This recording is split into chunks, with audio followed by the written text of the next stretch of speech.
Wabarakatuh, salam sejahtera bagi kita semua, nama budaya, salam syati dan syati. Selamat siang kepada Dewan Juri yang terhormat dan juga kepada rekan-rekan peserta Lomba Debat Bahasa Indonesia yang telah menyempatkan waktunya untuk hadir dalam perlombaan Lomba Debat Bahasa Indonesia kali ini. Tak lupa kita panjatkan puji dan syukur kehadirat Tuhan Yang Maha Esa karena atas limpahan berkat dan rahmatnya kita dapat dikumpulkan kita dapat diberikan kesehatan dan dikumpulkan pada acara kegiatan Lomba Debat Bahasa Indonesia kali ini. Sebelumnya izinkan saya berbicara dan memperkenalkan diri saya. Nama saya Muhammad Nova Fakri selaku perwakilan dari SMA Negeri 6 Bandung. Di sini saya akan membawakan atau mengungkapkan pendapat atau argumen yang telah saya siapkan terkait mosi atau tema perdebatan kali ini. Lalu bahwa pada mosi atau tema perdebatan kali ini, saya sebagai pembicara pertama tim pemerintah menyetujui bahwa pejabat pemerintah dilarang menggunakan pengaruh media sosial atau influencer dalam mensosialisasikan kebijakannya. Hal ini jika kita lihat dalam tema atau mosi perdebatan kali ini itu terdapat dua kata kunci yang dapat kita definisikan, yaitu influencer dan kampanye. Influencer secara pengertian adalah suatu individu atau tokoh yang memiliki kredibilitas untuk mempengaruhi seseorang. Umumnya influencer ini adalah seseorang yang menjadi selebritis, selebgram, blogger, youtuber atau tokoh-tokoh publik tokoh-tokoh publik penting di suatu komunitas tertentu.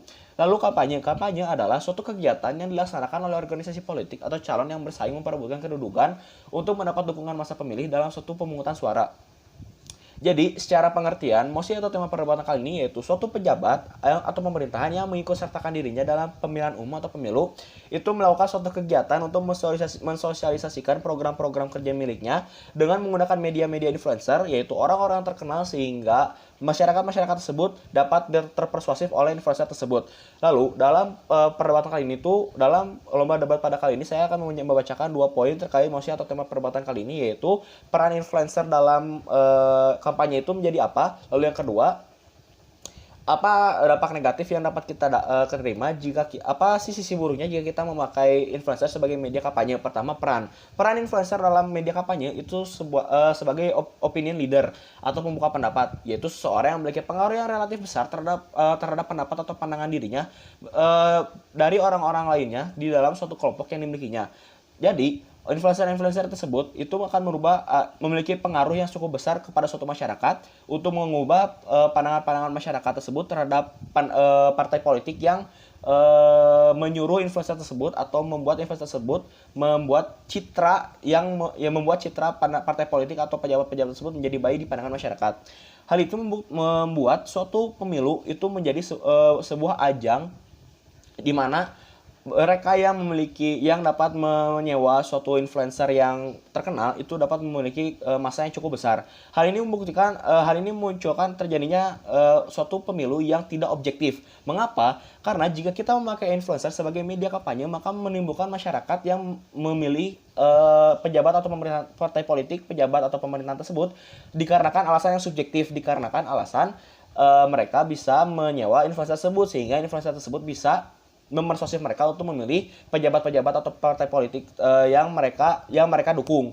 Akan tetapi kampanye itu ada untuk mensosialisasikan program kerja yang dimiliki oleh partai politik, pemerintahan dan pejabat tersebut, sehingga menimbulkan masyarakat yang sejahtera dan bisa hidup nyaman, aman, tentram dan damai.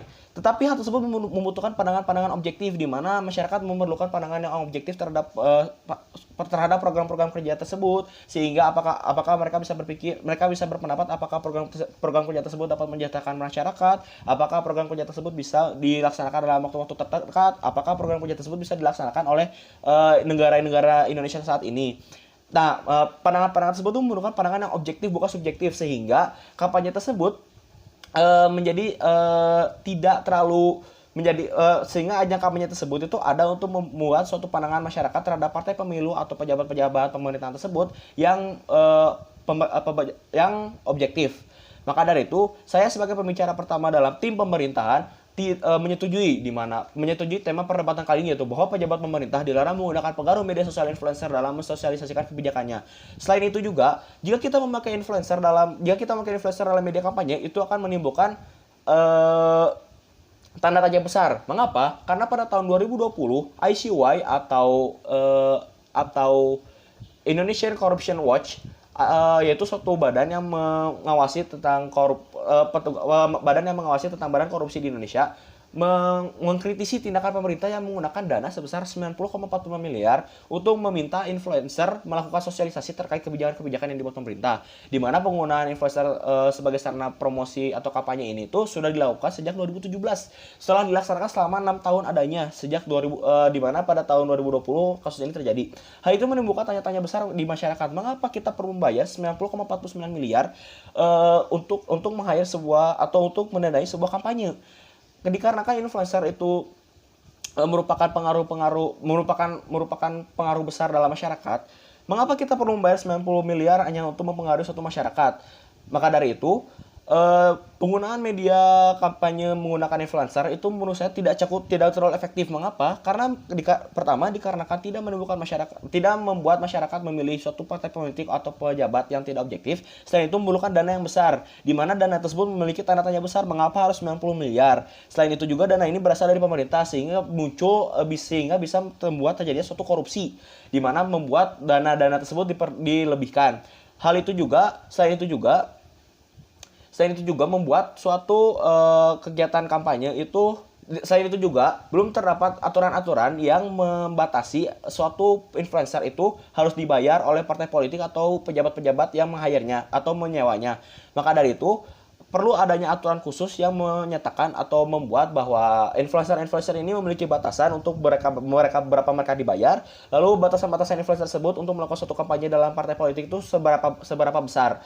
Maka dari itu saya sebagai pembicara pertama dalam tim pemerintah tidak menyetujui mosi atau tema perdebatan pada kali ini, yaitu bahwa pejabat pemerintah dilarang menggunakan pengaruh media sosial influencer dan dalam mensosialisasikan kebijakannya. Saya ulangi secara tegas, lugas, dan mantap bahwa saya menyetujui tema atau mosi perdebatan kali ini atas beberapa alasan yang saya sebutkan sebelumnya dan beberapa poin-poin yang saya tegaskan sebelumnya untuk menciptakan masyarakat yang adil, objektif, dan untuk memajukan masyarakat Indonesia ke depannya. Sekian dari saya, mohon maaf bila kesalahan, wabillahi taufiq wal hidayah. Wassalamualaikum warahmatullahi wabarakatuh.